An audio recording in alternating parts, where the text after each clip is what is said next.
Welcome to the Learning Pines YouTube. We hope this video helps. You begin by confirming prerequisites.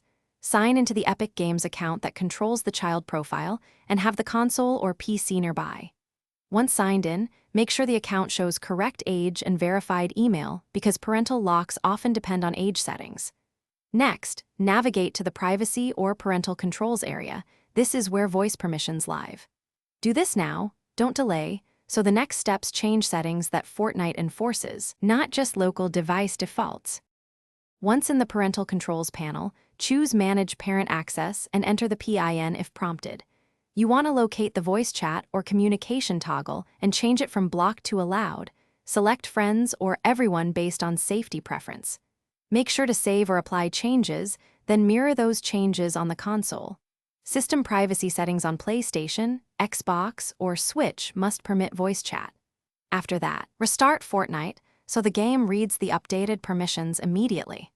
You finish by restarting Fortnite and the device, then test voice chat in a private lobby or party to confirm it's working. If the lock persists, recheck the Epic age setting, parental PIN, and each console's privacy settings. One missed toggle can keep chat disabled. As a key troubleshooting tip, revoke voice permission, regrant it, and power cycle the router and console.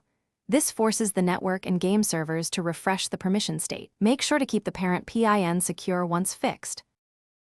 Thanks for watching. Consider subscribing if we helped you.